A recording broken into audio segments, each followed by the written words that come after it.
Hey guys, you're in a nutshell with me, Ina. Nakita nyo na ba yung updated travel advisory ng Canada for its citizens, its residents who might be looking at the Philippines, gusto nilang bisitahin.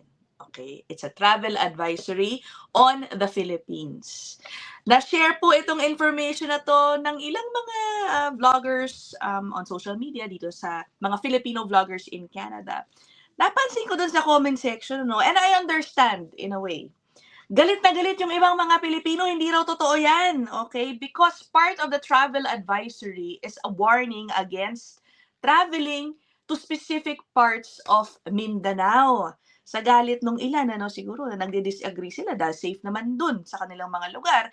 Sabi nila, fake news daw yan, okay?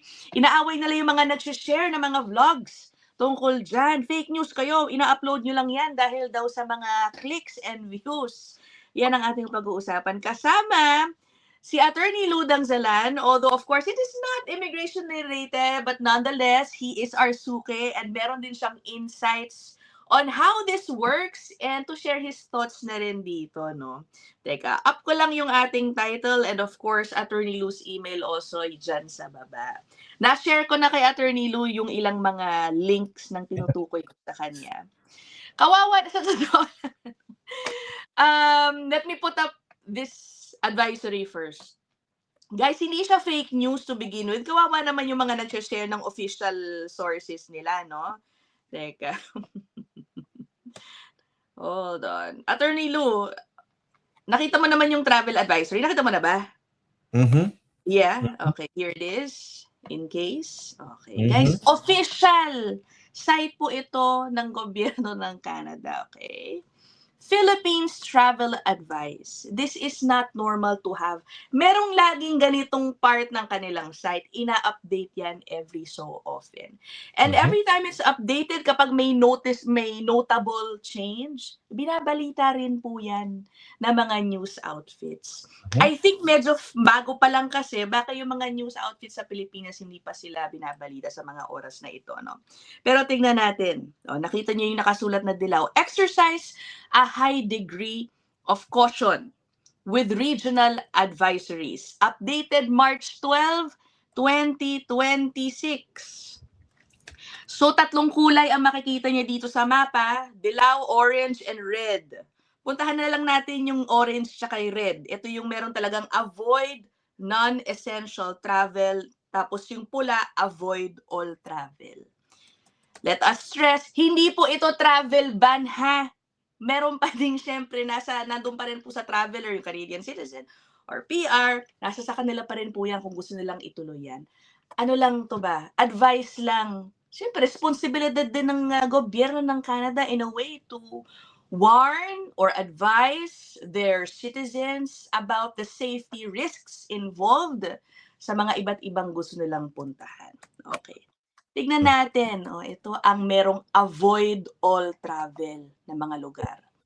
Avoid all travel to the following provinces of Mindanao due to the serious threat of terrorism, kidnapping, high levels of crime, and violent clashes between security forces and rebel groups. Hindi ako may sabi nito ha, yung advisory ang nagsasabi niyan.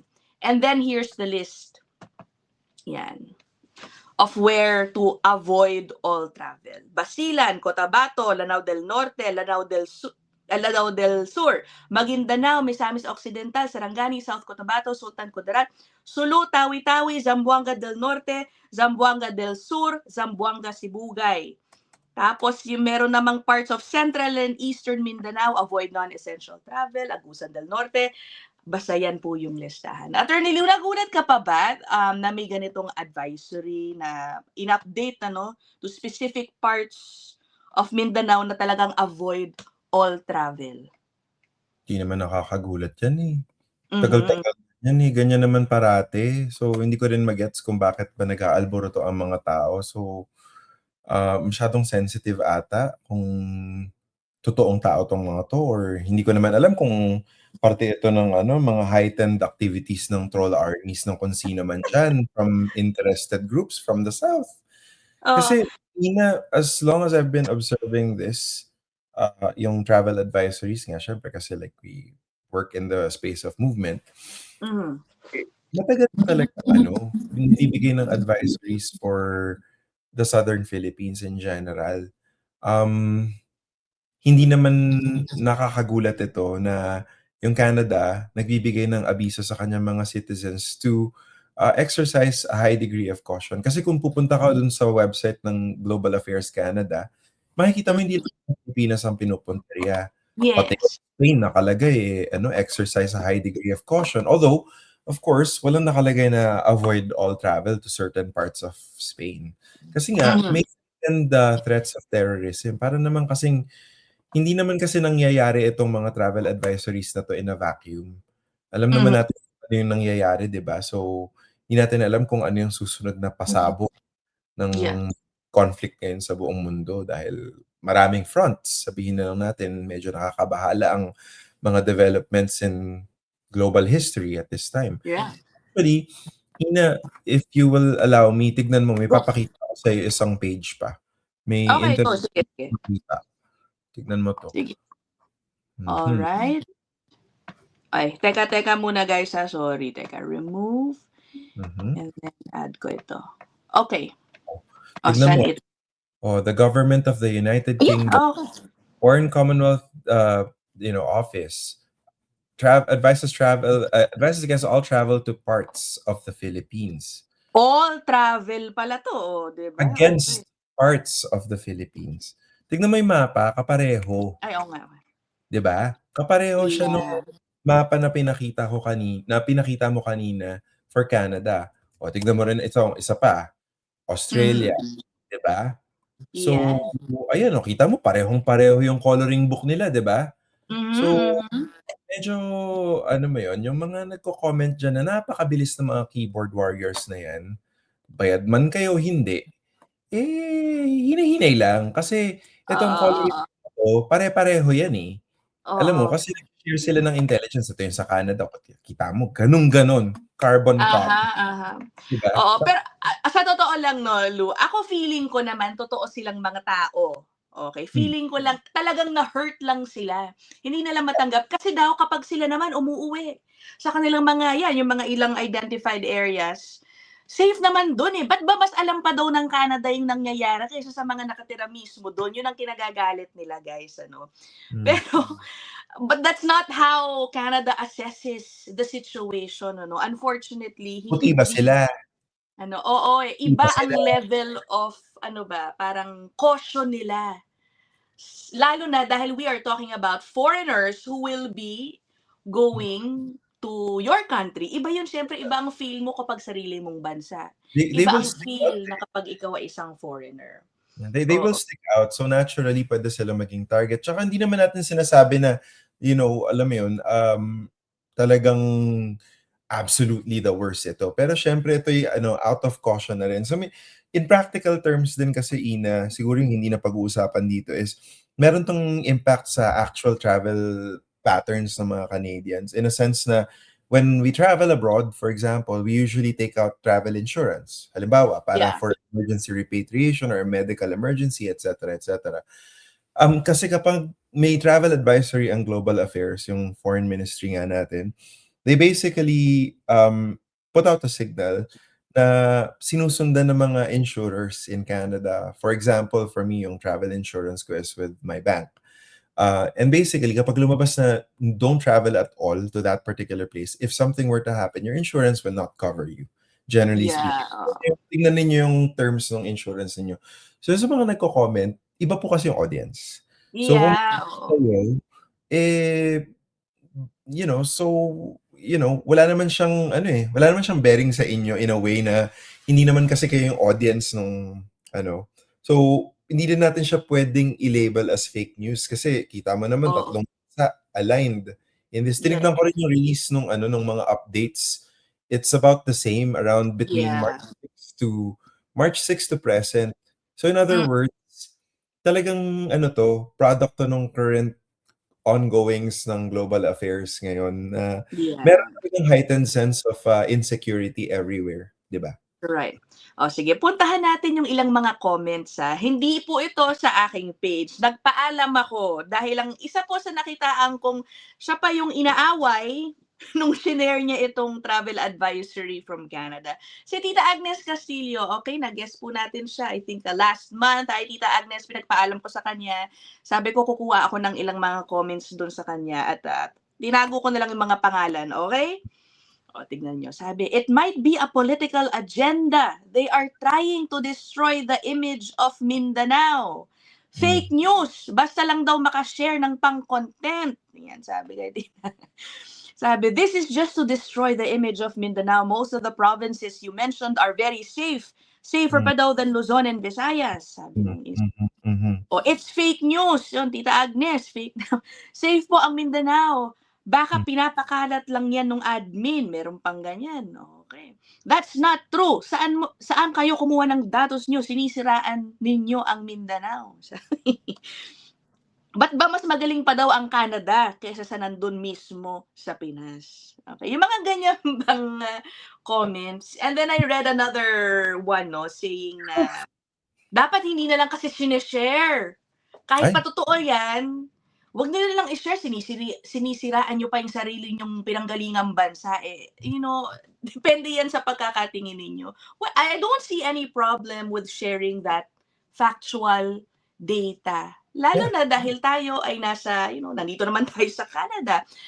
For me, yung galit na nakikita o yung frustrations ng iba sa comment section, dapat sa totoo lang, i-direct nyo yan sa government ng Philippines so that they can do something to improve the image of the concerned areas. Because the government of Canada, I am sure they actually coordinate with different government agencies in coming up with their travel advisories. Parang they're barking at the wrong tree eh. Huwag po kayo magalit dun sa mga nag-share ng totoong data naman from an official source, 'di ba? Tandaan ninyo, ang Philippines ngayon, 'di ba, yung tourism natin medyo mababa kung ikukumpara sa mga neighboring countries natin in Southeast Asia. This could be a reason why, 'di ba? Kaya actually this is a wake-up call sa Philippine government officials sana to improve yung imahe ng Pilipinas, di ba? Huwag kayo magalit sa Canada. Sila nga ang tina-target para mag-boost. Kabilang sila sa audience na tinatry i-attract ng Pilipinas to boost local tourism din. Tapos magagalit pa tayo sa kanila. Di ba? So, medyo sensitive ang mga tao, tapos alam din naman natin ang konteksto. Ayun nga, like, hindi naman sa sinisiraan ng imahe ng Mindanao. Pero kasi let's look at, historical events din, di ba? Alam naman natin na, syempre, kakaahon din lang ng Mindanao galing ng isang, matagal na secessionist movement. Alam naman natin na ang West Mindanao, hotspot yan ng AI. Dati ring hotspot ito ng Abu Sayyaf. Of course, hindi na sila ganun ka-active. Of course, maraming development. Pero, yun nga, merong intelihensya eh. Alam mo yun, may intelligence ang mga bansa at doon sila magre-rely and they will always operate from a presumption of caution na rin, di ba? So, hindi mo rin mabe-blame yung mga bansa na ganito yung ginagawa nila. Ngayon, kung magsa-subscribe tayo dun sa theory na baka paka na ito ng admin, parang grabe naman yung kapangyarihan ng admin para diktahan ang government of the United Kingdom, of Australia and of Canada para maglabas ng travel advisory at the same time. Dahil sabay-sabay, kaya talagang obvious daw. Ganun ba? Oo nga eh. Okay. Ito na para sa mga tatanong, paano ba kasi dinadraft yan? Ano bang batayan ng Canada para maglabas ng mga ganyang uri ng advisory? Okay, I found this. Official source muli ito, okay? Merong mention dito kung paano nila fino-formulate yung travel advisory, okay? Ito, the government of Canada closely monitors safety and security conditions in foreign countries 24/7. Okay? Based on reliable information, the TAAs, in yung travel advisory, are updated to respond to events that may affect the personal safety and security of Canadians abroad. Ito pa Yes. yan, meron pa dito, yung kanino sila nakikipag-communicate. Okay. When new information on a destination becomes available, the risk level is reassessed. Okay? Tapos, Global Affairs Canada, the concerned agency also here, makes the decision to update TAAs in consultation with the Canadian Embassy, High Commission, or consulate responsible for the foreign destination. And of course, itong mga Canadian embassies, yung mga foreign offices in the Philippines, they coordinate with other local agencies naman po in the Philippines to gather information. So meron at merong batayan po talaga yan. Okay, so ayun. Meron pa ba? I mean, in Ayan. recent history, Ina, for example, naalala nyo ba yung storya ni Mr. John Ridsdale? Ridsdale Sino? pala. He's a Canadian businessman from Alberta. Tapos noong 2015, unfortunately, he was kidnapped by the Abu Sayyaf and he was beheaded in 2016. Okay. So, hindi naman kasi sa wala pinanggagalingan itong mga advisory na to. Again, emphasize natin na yes, it's like a very different Mindanao from 2015 for sure. Pero, alam mo yun, can you blame the countries whose nationals that they have to like give assistance to kung magbibigay sila ng caution sa kanilang mga nationals? Dahil kapag lagay mo yung sarili mo sa posisyon ng government of the UK or Australia or Canada, pag may nangyari sa citizen nila abroad, halimbawa nga sa Pilipinas, cargo pa rin nila yan eh, 'di ba? Oo. So anong consular assistance yung ibibigay? So just to avoid that, they will operate from a position of caution talaga. So, Correct. marami silang factors na kino-consider. So, hindi to nanggagaling sa wala lang at, gusto lang siraan. I don't think yun naman yung intention. I don't think so. Thank God. Diba? Oo. Hindi ko rin And gustong again, siraan. I'm not sure if I told you, actually, I traced my ancestry from the South. Ako Like from din. My dad's side, North Cotabato. Yan. Talaga ba?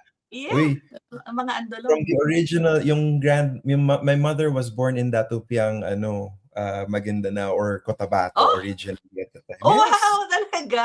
Oh, malapit Yes. lang pala, no? Although I've never talked to my grandfather about yung life niya doon. Alam ko, marunong din siya mag-Chavacano. So, alam mo, in a way, naiintindihan ko, no, guys, I've been to many parts of Mindanao. Kung ako ang tatanungin, wala naman ako na-feel na ay ko nung nandun ako. Pero naiintindihan ko na we're talking about a foreign government. Sila ang may pakialam sa sarili nilang citizens. Hindi tayong mga locals yun na nga target nitong travel advisory na ito. Nothing personal, di ba? Yeah. Siyempre, kailangan nilang proteksyonan yung citizens nila. Correct. Again, ituon natin yung inyong frustration sa gobyerno ng Pilipinas para kumilos sila makapag-coordinate. If you want, no, I feeling ko they can do that, no, parang appeal. Uy, I think you should reassess. Naalala mo itong attack sa Bondi Beach sa Sydney? Okay. Oh yeah, there was an incident there before. Oo, sa Bondi Beach may mass shooter. Tapos na-trace nila na tumira daw siya, yung father and son na mass shooter sa isang cheap hotel somewhere in Davao City ata. I can't remember where exactly. So like, I don't know kung saan nga. But anyway, like, the Philippine government actually like coordinated very closly with Australia kasi totoo naman na parang, oy, teka, kakaahon din lang ng Mindanao from like conflict. So, tama ba tong press coverage ng media? I'm not sure if you're familiar with Australian media. Medyo pranners din minsan. Medyo nananakot.